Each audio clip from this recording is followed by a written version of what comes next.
गरीब साध साध सब नेक हैं, आप अपनी ठोरे।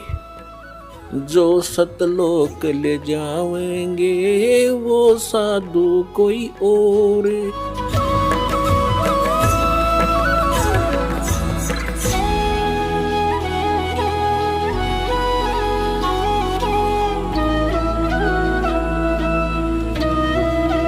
अब जो प्रसंग चल रहा है हम आते हैं उसी पर कि परमात्मा की परिभाषा क्या है और काल किसे कहते हैं।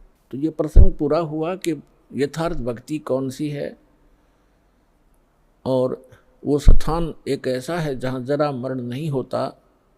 वहाँ जाने के बाद प्राणी फिर लौटकर कभी संसार में नहीं आते, और वहाँ जरा और मरण नहीं है, वृद्ध अवस्था और मृत्यु नहीं है। और यहाँ दोनों डेफिनेट है। यदि मृत्यु भी है और वृद्ध अवस्था भी है, लंबी उम्र होगी तो वृद्ध अवस्था है, बीच में मर गया तो 100 पहाड़ टूट जाए, परिवार के ऊपर कमाने वाला एक था, बच्चों का क्या होगा, वह तो वृद्ध अवस्था तो बूढ़ी मौत होगी। कहने का भाव ये है, जब तक हम परमेश्वर की शरण में नहीं आते तब तक हम काल की रेंज में रहते हैं, और जब हम कबीर भगवान की शरण में आ जाते हैं हम काल की रीत से बाहर हो जाते हैं। फिर उसका विधान हम पर लागू नहीं रहता, हम परमेश्वर की शरण में आ जाते हैं। और समर्थ की शरण में जो आ जाता है उसको फिर बाहर का व्यक्ति दुखी नहीं कर सकता। उसको स्वयं पता होता है कि इस आदमी के इस शरणागत को छेड़ दिया तो ये तेरा बक्कल उतार देगा। तो इसी प्रकार हम समर्थ की शरण में आ गए हैं। आप कबीर भगवान वो समर्थ है, वो कादर परमात्मा है, उसकी शरण में आ गए। उसकी शरण ना त्यागना, इतना ध्यान अवश्य रखना। छोटा मोटा कष्ट भी होता है नाम लेने के बाद, तो ऐसे समझना जैसे एक बिल्ली बच्चे उत्पन्न करती है और 2-4 दिन के बाद उन बच्चों को दूसरे घर में ले जाती है, क्योंकि वहाँ वो ये देखती है कि कहीं तेरे बच्चों को यहाँ खतरा ना हो जा। और इस बात से उसके बच्चे भी परिचित होते हैं कि हम अपनी माँ के संरक्षण में हैं, और वो उनको अपने मुख से पकड़ती है। उसके तीखे दांत होते हैं बिल्ली के, तीखे, और उनको पकड़ती है। और बच्चों को पीड़ा भी होती है, वो ऐसे सुकड़ जाते हैं, ऐसे लटक जाते हैं, और महसूस होता है कि इनको दांतों का दर्द भी है, लेकिन बोलते कति नहीं, चुपचाप रहते हैं, उस पीड़ा को सहन करते रहते हैं, क्योंकि उनको पता है कि हम अपनी माँ के साथ हैं। ये थोड़ा बहुत कष्ट भी है तो हमारा जीवन रक्षक है, रक्षा हो रही है। तो उसको उठाकर वो दूसरे सुरक्षित स्थान पर अन्य मकान में ले जाती है, सबको बारी बारी वहाँ पहुँचा देती है। कुछ दिनों के बाद वहाँ देखती है कि यहाँ भी समस्या है, तो तीसरे मकान में कहीं और ले जाएगी। और वो बिल्कुल नहीं बोलते, क्योंकि उनको पीड़ा भी हो रही है, लेकिन उनको विश्वास है कि माँ की मुख में हम भले ही पीड़ा हो रही है लेकिन हमारी जीवन रक्षा हो रही है। इसी प्रकार कबीर भगवान की शरण में आने के उपरांत आपको छोटा मोटा कष्ट भी है तो ना जाने आपका कौन सा पहाड़ जैसा दुख टल रहा है, ये विश्वास रखना, विचलित ना होना। यह प्रसंग चल रहा है कि धर्मदास जी ने कहा था कि भगवान यहाँ कितनी सुविधा दे रखी है भगवान ने, और इसको आप काल कह रहे हो। परमात्मा ने कहा, धर्मदास जैसे कसाई बकरे पालता है, उन बकरे और बकरियों के लिए वो कितनी सुविधा करता है, जिसकी अच्छी सेल होती है। एक बहुत बड़ा चरागाह बनाता है, उसको हायर करता है या मोल लेता है, और उसके अंदर शेड डालता है, झोंपड़ी डालता है बकरों को गर्मी और सर्दी से बचाने के लिए। उसमें जगह जगह तालाब बनाता, छोटी छोटी तलैया सी, उनको पानी से भर कर रखता है, उनके लिए घास फूस वहाँ व्यवस्था कराता है।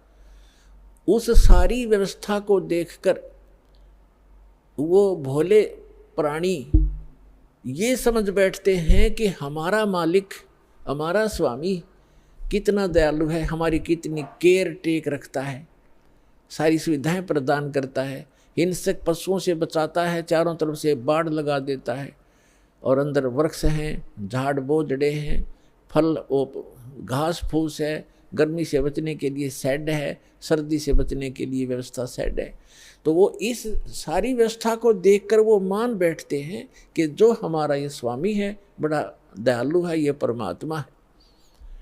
और जब वो कभी उनके बीच में आता है तो वो सारे उसको प्यार देने के लिए उसके चारों तरफ कोई ऊपर को पैर फैलाता है अपने सीने से लगाने के लिए, और वो उसको चाटते हैं प्यार से, जीभ से चाटना चाहते हैं, उनको एक विशेष रिगार्ड देने के लिए। वो तो चाट रहे हैं जीभ से, और वो कसाई देख रहा है से हाथ लगा के, और वो खुश होते हैं कि हमारा मालिक हमसे प्यार कर रहा है। वो देख रहा है कि ये कितना मांस हो गया, कितने का बिकेगा, और वो सोच रहे हैं मुझे हमें प्यार कर रहा है। तो पुण्यात्माओं, परमात्मा कहते हैं कि जिस समय उस कसाई को 5-10 बकरों की आवश्यकता पड़ती है, बकरियों की, तो उस समय वो ये नहीं देखता ये किसकी माँ है, किसका बेटा है। एक परिवार के 3-3 इकट्ठे भी आ सकते हैं, उन्हें तो मोटे मोटे छांट के और वो निकाल लेने जो अच्छे मांस युक्त हो गए, घनी बिक्री होगी। तो उस समय उन बकरों को भी पता होता है, ऐसे भागते ही इधर उधर दौड़ जाते, उनको मालूम है कि कहीं इनको खतरे के स्थान पर ले जा रहा है, इतना उनकी आत्मा में आभास होता है। तो कहने का भाव ये है कि इसी प्रकार जो यहाँ की सुविधाएं आप देख रहे हो धर्मदास, परमात्मा कह रहे हैं, कबीर भगवान, इन सुविधाओं को देखकर तो ऐसा लगता है जैसे बड़ा दयालु भगवान है, और उस समय तुम्हारी बुद्धि पर पत्थर गिर जाते हैं। किसी का बेटा मर गया, किसी की बेटी मर गई, एक परिवार के 3-3, 4-4 सदस्य मर जाते हैं। यहाँ एक बता रहे थे, कोई सरसा से सत्संग सुनकर जा था, जिसके उस गाड़ी के अंदर 16 सदस्य थे एक का परिवार के, बूढ़ा बूढ़ा घर रह गया था, 16 के 16 एक्सीडेंट में मर गए। बताओ पुण्यात्मा, और उनकी कार और कोठियाँ और बड़े बड़े सारी व्यवस्थाएं थी, कुल नाश हो गया उसका। तो कहने का भाव ये है कि उस समय बुद्धि कहाँ जाती है आपकी, ये सुविधाएं किसने दे रखी थी, ये फिर क्यों छीन लिया 1 मिनट में। तो इसको काल कहते हैं, और जो केवल सुख सुख दे उसको दयाल कहते हैं, उसको परमात्मा कहते हैं। आप इसको परमात्मा मान बैठे हो, लेकिन ये परमात्मा नहीं है। यहाँ तो दुख के अतिरिक्त आपको कुछ मिलता ही नहीं, चाहे कितना ही आपको सुखी व्यक्ति नजर आता है झूठे सुख से युक्त, चाहे कोई मंत्री है, प्रधानमंत्री है, या कितना ही बड़ा सेठ है, और कैसी आपने उसकी सुविधा नजर आती है। गरीब आदमी तो ने सोचा है ये कार कोठी वाले घने सुखी होंगे, या फिर ये अफसर हैं, कर्मचारी अधिकारी हैं, ये बड़े सुखी होंगे। सुख नाम की वस्तु नहीं यहाँ पर इस गंदे लोक में, सबके टेंशन ग्रस्त रहती हैं, सारा दिन ऊपर से दिखे चौपड़े और अंदर तो इनके खराब हो रहे हैं खोपड़े, किसी ने देख लेते, सभी टेंशन लिए फिरते हैं। तो वो टेंशन लेस स्थान जो प्लेस है वो सतलोक है, उसको सुख सागर कहते हैं।